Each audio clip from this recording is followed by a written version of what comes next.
Hey friend, welcome back, and thank you so much for your listenership. I'm going to ask you if you would to grab your Bibles and go to Deuteronomy chapter 1. I think this will be the last day we find our place in this passage for this week. Tomorrow, we're going to do something a little bit different. I'm going to ask if you would to tune your ears. I'm going to talk to a specific subset of the population today.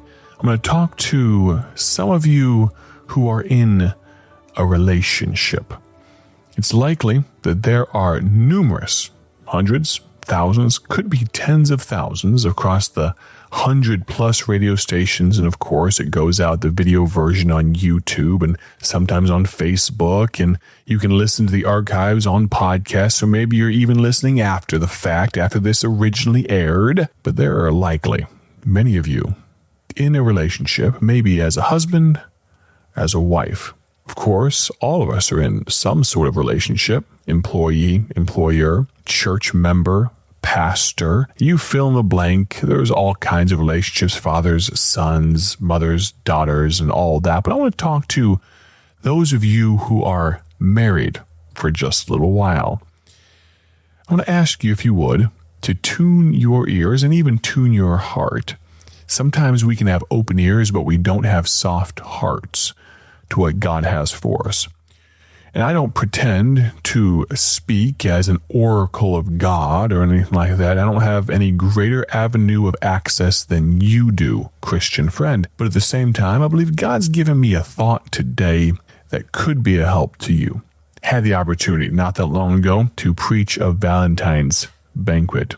Did you go to a Valentine's banquet? Hope you did. It's a good time with Christian friends, and had the opportunity to spend some time there. Was with my wife, of course, and some dear ministry friends, and at a great church, was preaching out and got to speaking to them. And this thought I'm going to bring to you today, some of the seeds came from what I spoke to those dear couples about. Go to Deuteronomy chapter 1, verse number 6. You may wonder, as I read this verse, how do you get a Valentine's Day thought from Deuteronomy 1:6? Now stick with me for a moment. Deuteronomy 1 verse 6. The Lord our God spake unto us in Horeb, saying, Ye have dwelt long enough in this mount. I've given you the context to this passage. We're in the same passage of Scripture we have been for the last week. Moses is speaking to God's people and telling them what God said. You realize here that God is giving his people some commandments. God is giving to his people a challenge, though. He's telling them in verses 7, 8, and 9 where they're supposed to go and what they're supposed to do. But he begins with this kind of slap across the face. You've been here long enough. Christian friend, Christian couple, could I speak to you about this fact? Maybe, just maybe, as we spoke about, I think it was on Tuesday, maybe you've dwelt long enough with your own failures or the failures of your mate. We talked at length about that. You can go back and find the broadcast for Tuesday if you'd like to hear the full context there. We spoke yesterday about how friction, maybe, just maybe, we've dwelt long enough with friction. It's time to move on. But today, I want to talk about this.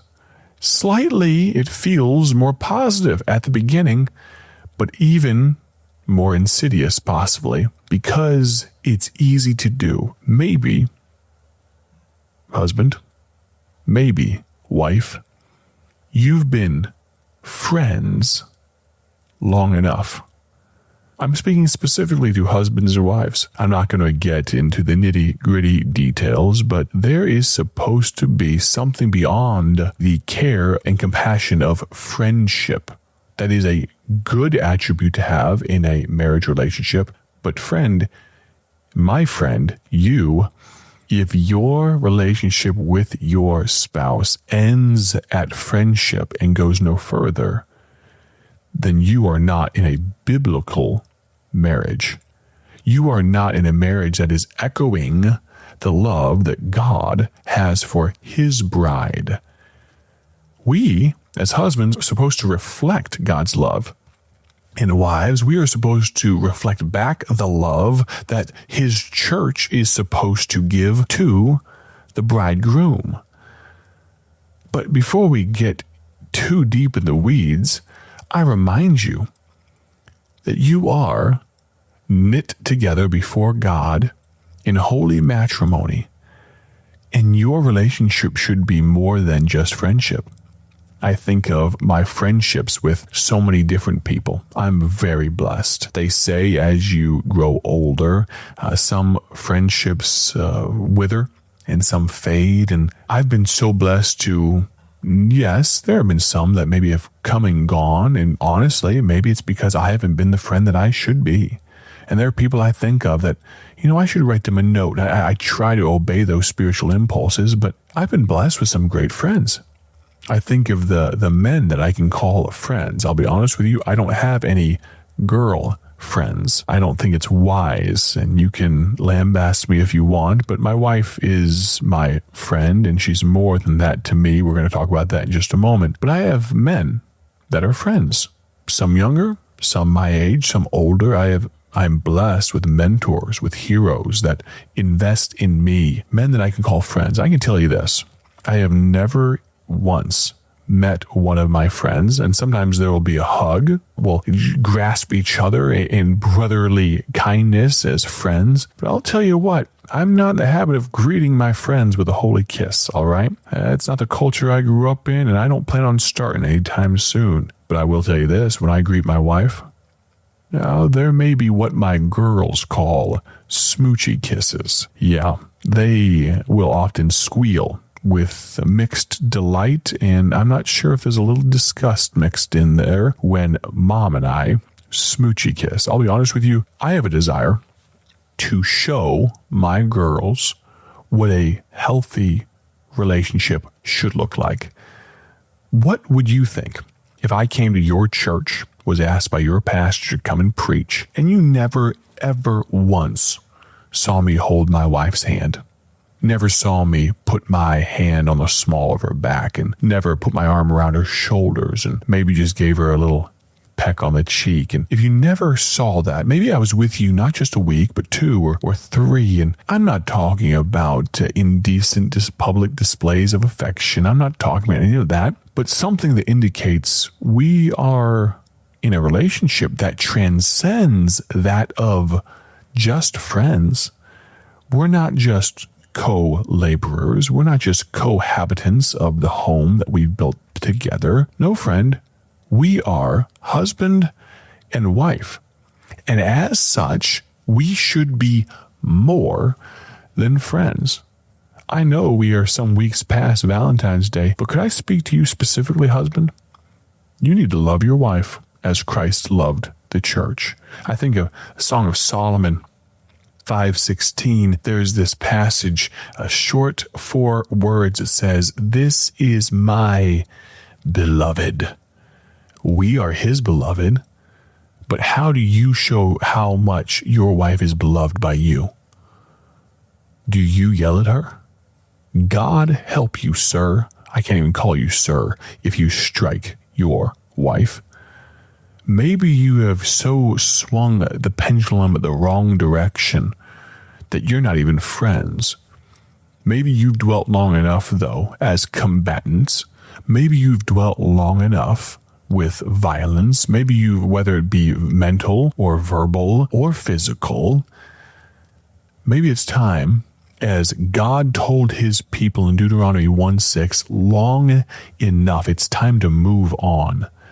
I think of Exodus 24, verse 7. We've given some context and illustration each of these days about failures and about friction, and today about being friends instead of husband and wife. And we'll continue Exodus 24, verse 7.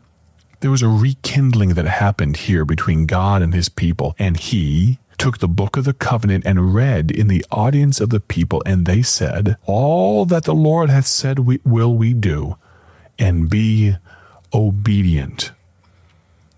There's an opportunity for you today. Maybe your husband's not listening, wife. Maybe you're the only one, and you think, how can I ever change him? Stop trying. Truthfully, you've heard it said many a time, but you can only change you. Husband, maybe you're listening, your wife's not, and you're thinking, she could really use this. No, sir, you could really use this. Could I encourage you? instead of pointing fingers, instead of being accusatory, could I encourage you to start thinking, it's me, it's me, it's me, O Lord, standing in the need of prayer. Honestly, we can fix ourselves. And I'll be honest with you, that's the only part of the equation that we can possibly impact. We can't fix them. We never will be able to. But we can fix ourselves and show what Christ-likeness should be like. Maybe, husband, it's been a long while since you've grabbed your wife around the waist and planted a kiss on her lips. Maybe, just maybe, wife, it's been a long while since you've in any way biblically reverenced your husband. You've shown some respect to him. You've submitted to him. I'll be honest with you. I heard a message many years ago by a good old preacher. Submission breeds submission. It works both ways. It's a two-way street. I'd encourage you, stop being just friends. Be husband and wife. This works for sons and daughters. This works for every relationship. But I wanted to speak specifically to husbands and wives today. I hope it was a blessing to you. In 60 seconds, let me tell you about a gospel tract. I've got in my hand one written by our founder, Dr. Paul Levine, called Mom, a tribute to mother. You know, we are all blessed with mothers. Now, your mother might not be living, and she might not live the way she was supposed to. But the fact that you're breathing right now tells me that you had a mother. You did not just snap into existence. We all had a mother. I'd encourage you, as we draw close to Mother's Day, consider getting some of these gospel tracts. And when you see someone you know, that's a mom, use this gospel tract. Hey, say a friend of mine, Paul Levine was friends with everybody, so I think you can safely say, a friend of mine wrote this and wants me to give it to you, because I can guarantee on the other side, Paul Levine, there's few things that could bring a smile to his lips in that great cloud of witnesses other than seeing people continuing to use gospel tracts he wrote. You can go to BibleTractsInc.org to get some of these gospel tracts. Thank you so very much for listening today.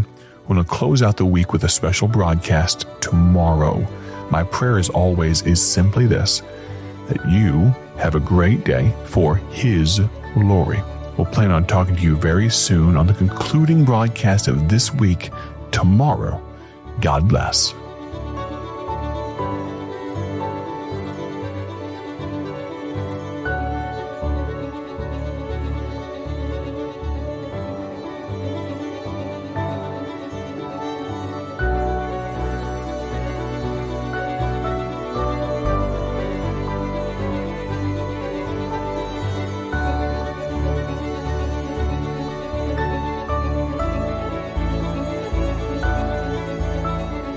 Thank you for tuning in to Bible Tract Echoes, the radio ministry of Bible Tracts Incorporated.